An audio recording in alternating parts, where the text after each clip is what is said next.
Episode शुरू होता है सोम्बर टोन के साथ, जिसमें 8-5 साल का इचिरो इनुयाशिकी, जो देखता है जैसे 8-7 साल का, उसकी फ्रेल दिखावत की वजह से अपने नई खरीदे हुए घर पर पहुंचता है अपने फैमिली के साथ। घर एक मॉडेस्ट 2 मंजिला बिल्डिंग है सबर्बन एरिया में, जो सिंबलाइज करता है इचिरो के लाइफ लॉन्ग ड्रीम को अपने लव्ड वंस के लिए प्रोवाइड करने का, सालों की सेविंग के बाद। लेकिन उसकी वाइफ तुरंत कंप्लेन करती है उसके छोटे साइज और आउटडेटेड डिजाइन के बारे में, उसे क्रैपी कहती है और डिसअपॉइंटमेंट एक्सप्रेस करती है। उसकी टीनेज बेटी मारी ये सेंटिमेंट रिपीट करती है, वाइनिंग करती है कि ये कितना एम्बैरेसिंग है और वो इसे हेट करती है। उसका बेटा टाकू इक्वली अनग्रेटफुल है, मुश्किल से एक्नॉलेज करता है एफर्ट को। जैसे ही वो अंदर जाते हैं, फैमिली जल्दी से इचिरो को अकेला छोड़ देती है मूविंग बॉक्सेस अनपैक करने के लिए, जबकि वो बाहर डिनर के लिए निकल जाते हैं बिना उसे इनवाइट किए। इचिरो पसीना बहाते हुए और थका हुआ खुद से बोलता है कि उसने इसके लिए कितनी मेहनत की, हाईलाइटिंग उसकी आइसोलेशन और फैमिली से अप्रिसिएशन की कमी। सीन इचिरो को पिटीफुल ओवरलुक्ड फिगर के रूप में एस्टैब्लिश करता है, छोटा, गंजा और झुका हुआ, contrasting with vibrant dismissive attitudes of his relatives. अगला दिन कट करता है। इचिरो अपने ऑफिस जॉब के लिए क्राउडेड टोक्यो ट्रेन से कम्यूट करता है। एनिमेशन हसल को एम्फसाइज करती है। यंग सैलरीमैन और स्टूडेंट्स उसके पास से धक्का देते हुए उसे ऑब्स्टिकल जैसे ट्रीट करते हैं। वो खिड़की से बाहर देखता है, उसका चेहरा क्वाइट रेजिग्नेशन रिफ्लेक्ट करता है। काम पर वो सबसे पुराना एम्प्लॉय है यंगर कलीग्स के समुंदर में, अक्सर इग्नोर या पिटीड। एक ब्रीफ फ्लैशबैक या इंटरनल मोनोलॉग हिंट देता है उसकी अनफुलफिलिंग लाइफ पर, डेकेड्स ऑफ मंडेन लेबर बिना रिकग्निशन के। घर जाते वक्त इचिरो एक अबैंडन्ड पपी को स्पॉट करता है कार्डबोर्ड बॉक्स में रोड साइड पर रेनी इवनिंग में, पिटी से मूव्ड, मिररिंग अपने खुद के अबैंडनमेंट के फीलिंग्स। वो उसे उठा लेता है और घर ले आता है। उसकी फैमिली अनॉयंस से रिएक्ट करती है। उसकी वाइफ उसे स्कोल्ड करती है डर्टी मट लाने के लिए, मारी उसे ग्रॉस कहती है और टाकू कोई इंटरेस्ट नहीं दिखाता। इचिरो प्लीड करता है उसे रखने के लिए। डॉग का नाम हनाको रखता है और प्रॉमिस करता है कि वो सिर्फ अपने रूम में ही केयर करेगा। नमस्ते दोस्तों, स्वागत है आपका डार्केस्ट एक्सप्लेनर पर, जहां मिलता है आपको एंटरटेनमेंट का फुल डोज। वीडियो शुरू करने से पहले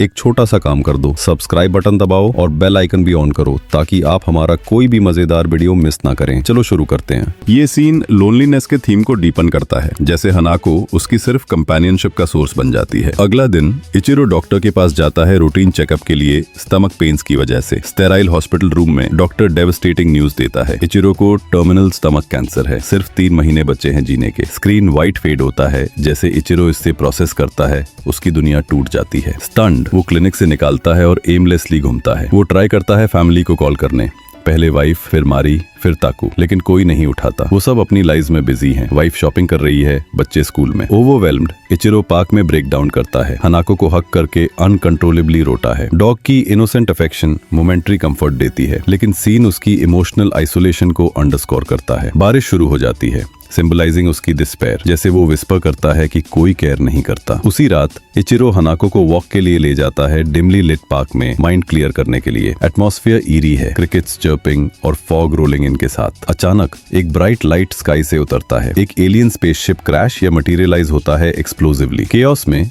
इचिरो और near by high school student, बाद में रिवील्ड एज हीरो शिशिगामी, ब्लास्ट में पकड़े जाते हैं। उनके बॉडीज वेपराइज्ड हो जाते हैं इंस्टेंट में। एलियंस इंसिडेंट के बारे में पैनिक करते हुए डिसाइड करते हैं ह्यूमंस को रिकंस्ट्रक्ट करने एडवांस टेक्नोलॉजी से अपने ट्रैक्स कवर करने के लिए। वो near by weapons systems scan करते हैं, इंप्लाइंग मिलिट्री टेक, और इचिरो और हीरो को साइबॉर्ग्स के रूप में रीबिल्ड करते हैं। बाहर से ह्यूमन लेकिन अंदर से mechanical killing machines. Scene intense है, फ्लैशिंग लाइट्स, मैकेनिकल वर्ड्स और अदर वर्ल्डली हॉरर के सेंस के साथ। इचिरो अगले सुबह पार्क के ग्रास में उठाता है, डिसोरिएंटेड, अज्यूमिंग कि ये ड्रीम या ब्लैकआउट था। इचिरो घर वापस आता है, ऑडली रिफ्रेश्ड फील करता है। वो सटल चेंजेस नोटिस करता है। वो कॉन्स्टेंटली थर्स्टी है, वाटर चगिंग ऑब्सेसिवली। उसका क्रॉनिक बैक पेन गायब है और वो परफेक्टली देख सकता है बिना ग्लासेस के, फाइन प्रिंट डोर से पढ़ सकता है। फॉलोअप डॉक्टर्स अपॉइंटमेंट में टेस्ट दिखाते हैं कि उसका कैंसर कंप्लीटली वैनिश हो गया है। मेडिकल टीम बैफल्ड, वो इसे मिरेकल या मिसडायग्नोसिस कहते हैं। इचिरो कंफ्यूज्ड लेकिन रिलीव्ड, ग्लिचेस एक्सपीरियंस करना शुरू करता है। स्टीम वेंट्स उसके बॉडी से जैसे मशीन ओवरहीटिंग। प्राइवेट मोमेंट में घर पर हनाको को पेट करते हुए डॉग उसके पाम को लिक करता है। अचानक उसका आर्म मैकेनिकली मॉर्फ होता है कैनन लाइक अपेंडेज में ग्लोइंग इंटरफेसेस के साथ। पैनिकिंग वो एक्सीडेंटली फायर करता है, लेकिन बुलेट की जगह ये इजेक्ट करता है। उसका अनडाइजेस्टेड डिनर प्रीवियस डे का मेसिली वॉल पर स्प्लैटर होता है। ये comedic yet horrifying reveal confirm करता है उसकी ट्रांसफॉर्मेशन। वो अब फुली ह्यूमन नहीं है। इचिरो शॉक में देखता है, अपने बॉडी को टच करता है और रियलाइज करता है कि ये सिंथेटिक है। इचिरो की स्टोरी के साथ इंटरकट करते हुए एपिसोड डार्कर सब प्लॉट की तरफ शिफ्ट होता है। एक ग्रुप डिलिंक्वेंट टीनेजर्स बोर्ड और सडिस्टिक टारगेट करते हैं एक होमलेस ओल्ड मैन को पार्क में सोते हुए। वो उसे टॉन्ट करते हैं,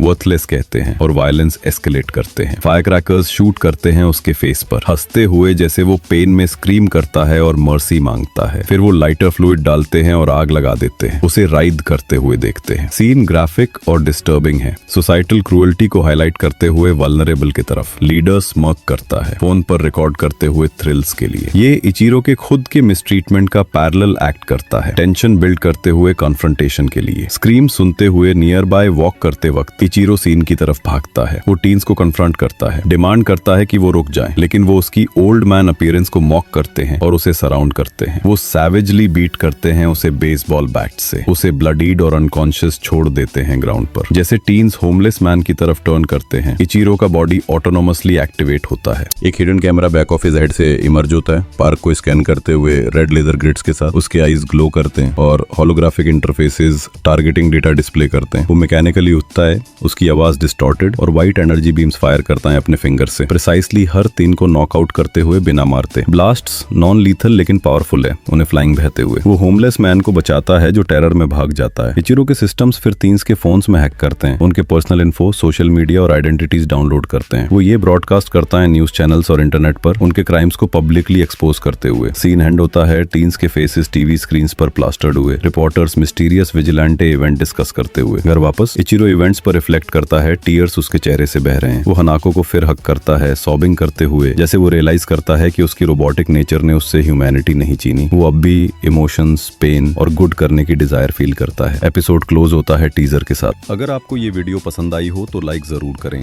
कमेंट करके अपना फीडबैक दें और हाँ, चैनल को सब्सक्राइब करना ना भूलें, क्योंकि आपका एक सब्सक्राइब हमें और इंटरेस्टिंग कंटेंट बनाने का मोटिवेशन देता है। तो छोड़ो मत, अभी के अभी सब्सक्राइब बटन दबाओ।